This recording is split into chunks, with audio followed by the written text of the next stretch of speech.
മനുഷ്യന്മാരെല്ലാവരും നോമ്പ് പിടിക്കുന്നത് നമ്മൾ കണ്ടിട്ടുമുണ്ട്, കേട്ടിട്ടുമുണ്ട് അല്ലേ? മലക്കുകൾ നോമ്പ് പിടിക്കുവോ? നിങ്ങൾക്ക് അതിനെപ്പറ്റി അറിയോ? എന്നാൽ അതിനെപ്പറ്റി ഇന്നൊരു കഥ ഞാൻ നിങ്ങൾക്ക് ഇന്ന് പറഞ്ഞു തരാൻ വേണ്ടിയിട്ട് ആഗ്രഹിക്കുകയാണ്. എന്നാൽ നമുക്ക് കഥയിലേക്ക് പോയാലോ? മലക്കുകൾ നോമ്പ് നോക്കുന്ന കഥ നമുക്കൊന്ന് കേട്ടാലോ? അസ്സലാമു അലൈക്കും വറഹ്മത്തുള്ളാഹി വബറകാതുഹു. നമ്മുടെ മലക്കുകള്, അള്ളാഹുവിൻ്റെ മലക്കുകള് റമളാൻ മാസത്തില് നോമ്പ് പിടിക്കുവോ?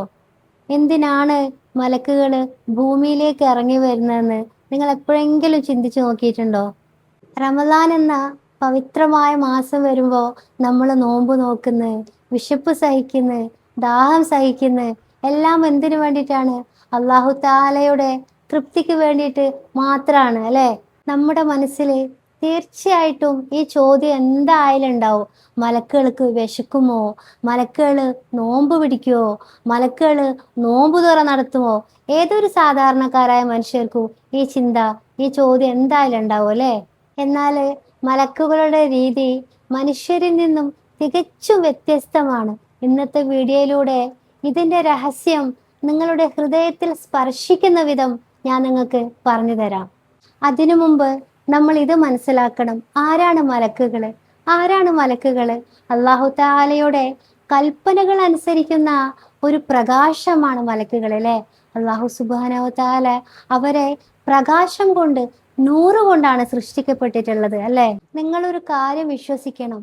ഈ വീഡിയോ നിങ്ങൾ അവസാനം വരെ കാണുകയാണെങ്കിൽ നിങ്ങൾ ഈ റമളാൻ മാസത്തിൽ ഇപ്പോൾ ചെയ്തുകൊണ്ടിരിക്കുന്ന ഇബാദത്തുകളെക്കാൾ കൂടുതലായിട്ട് ഇബാദത്തുകൾ ചെയ്യാൻ വേണ്ടി നിങ്ങളുടെ ഹൃദയം തുടിക്കും. അത് ഉറപ്പുള്ള കാര്യമാണ്. ആ ഉറപ്പ് ഞാൻ നിങ്ങൾക്ക് തരികയാണ്. മലക്കുകൾക്ക് കുറച്ച് പ്രത്യേകതകളുണ്ട്. അവർക്ക് വിശപ്പില്ല, ദാഹമില്ല, ഊണില്ല, ഉറക്കില്ല. അവർ അള്ളാഹു താലയോട് ഒരിക്കലും അനുസരണക്കേട് കാണിക്കൂല. അള്ളാഹു താല പറയുന്നത് മാത്രം അനുസരിക്കുന്നവരാണ് മലക്കുകൾ. മലക്കുകൾക്ക് ഒരിക്കലും തെറ്റുകൾ ചെയ്യാനുള്ള ആഗ്രഹമുണ്ടാവില്ല. പരിശുദ്ധ ഖുർആനിൽ അള്ളാഹു സുബ്ഹാനഹു തആല പറയുന്നു, മലക്കുകളുടെ ജീവിതം എന്ന് പറയുന്നത് വെറും ഇബാദത്തുകളാണ്, വെറും ആരാധനകൾ മാത്രമാണ്, വെറും തസ്ബീഹുകൾ മാത്രമാണ്. മലക്കുകൾ നോമ്പ് പിടിക്കുകയില്ല. നോമ്പുള്ളത് മനുഷ്യന്മാർക്കും ജിന്നുകൾക്കുമാണ്. അത് അള്ളാഹു താലക്ക് അവർക്ക് നൽകുന്ന ഒരു പരീക്ഷയാണ്. ഈ പരീക്ഷ മനുഷ്യർക്കും ജിന്നുകൾക്കും മാത്രമായിട്ടുള്ള പരീക്ഷയാണ്. വിശപ്പും ദാഹവും സഹിച്ച് ശരീരത്തെ നിയന്ത്രിക്കുക, അള്ളാഹു സുബ്ഹാനഹു തആലക്ക് വേണ്ടി ക്ഷമിക്കുക, ഇതെല്ലാം മനുഷ്യന്മാർക്ക് ജിന്നുകൾക്കും പറഞ്ഞിട്ടുള്ളതാണ് ഈ നോമ്പുകൾ. മലക്കുകൾ എപ്പോൾ നോക്കിയാലും ഇബാദത്തുകളിൽ മുഴുകിയിരിക്കുന്നവരാണ്. മലക്കുകൾക്ക് ഒരു ടെസ്റ്റിന്റെ ആവശ്യമേ ഇല്ല. പക്ഷേ റമളാൻ മാസത്തിൽ മലക്കുകൾ എന്താണ് ചെയ്യുന്നത്? ഇതാണ് ഇനി പറയാൻ പോകുന്ന ഏറ്റവും വലിയ രഹസ്യം.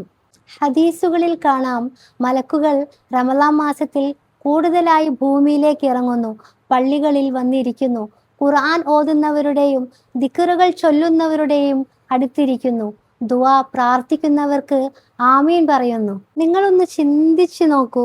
നമ്മൾ വീട്ടിലിരുന്ന് ഒറ്റയ്ക്ക് ഖുർആൻ ഓതുമ്പോൾ മലക്കുകൾ ചുറ്റും, നമ്മുടെ അടുത്ത് ചുറ്റും ഇരുന്ന് നമ്മുടെ ഖുർആൻ കേൾക്കുകയും നമുക്ക് വേണ്ടി ദുആ ചെയ്യുകയും ചെയ്യുന്നെന്ന് പറയുന്നത് ചെറിയൊരു കാര്യമാണോ? എത്ര വലിയ മനോഹരമായിട്ടുള്ള കാര്യമാണത്. മറ്റൊരു സന്തോഷ വാർത്ത, നമ്മൾ അള്ളാഹു താലക്ക് വേണ്ടി നോമ്പ് നോക്കുന്നു, വിശപ്പ് സഹിക്കുന്നു, ദാഹം സഹിക്കുന്നു, ക്ഷീണം സഹിക്കുന്നു. അപ്പോൾ അള്ളാഹുവിൻ്റെ മലക്കുകൾ നമുക്ക് വേണ്ടി പ്രാർത്ഥിക്കുകയാണ്. നമ്മൾ നോമ്പ് നോൽക്കുന്നത് നമ്മൾക്ക് വേണ്ടി മാത്രമല്ല. നമ്മൾ നോമ്പ് പിടിച്ചാൽ ആകാശ ലോകത്ത് നിന്നും നമുക്ക് റഹ്മത്തും ബർക്കത്തും ഇറങ്ങി വരികയാണ്.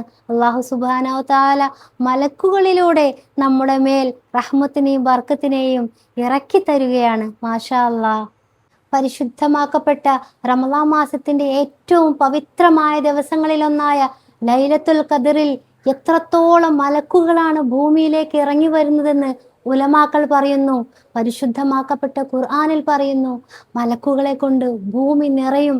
എവിടെയാണോ ഖുർആൻ ഓതുന്നത്, എവിടെയാണോ പ്രാർത്ഥന നടത്തുന്നത്, ഭൂമിയിൽ മലക്കുകൾ കൊണ്ട് നിറഞ്ഞു കവിയുന്നു. ആ ദിവസം ഏതൊരു വ്യക്തിയാണോ ഖുർആൻ ഓതുന്നത് ഏതൊരു വ്യക്തിയാണോ ആരാധനകൾ നടത്തുന്നത് അവൻ്റെ തലവര, അവൻ്റെ വിധിയെ മാറ്റാൻ ശക്തിയുള്ള കഴിവുള്ള ദിവസമാണ് ലൈലത്തുൽ ഖദർ. അന്ന് മലക്കുകൾ ഇറങ്ങി വന്ന് നമ്മളുടെ മേൽ അനുഗ്രഹങ്ങൾ ചൊരിഞ്ഞുകൊണ്ടിരിക്കും. ആ ദിവസം നമ്മൾ നഷ്ടപ്പെടുത്തി കളയാൻ പാടില്ല. മാഷാ അല്ലാ, എന്തൊരു അനുഗ്രഹീതമായ വാക്കുകളാണ്. മലക്കുകളുടെ സാന്നിധ്യം എല്ലാ സ്ഥലത്തും ഉണ്ടാവുകയില്ല.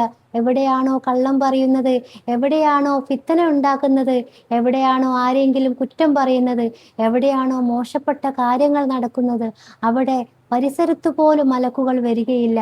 അവിടെ നിന്ന് മലക്കുകൾ മാറിപ്പോകും. അതിനാൽ ഈ റമളാൻ മാസം നമ്മൾ മനസ്സ് ശുദ്ധിയും ആത്മശുദ്ധിയും നടത്തണം. നമ്മളെ ദുനിയാവ് തന്നെ നമ്മൾ ശുദ്ധീകരിക്കണം. അള്ളാഹു സുബ്ഹാനഹു വ തആല നമുക്ക് തൗഫീഖിനെ നൽകുമാറാകട്ടെ.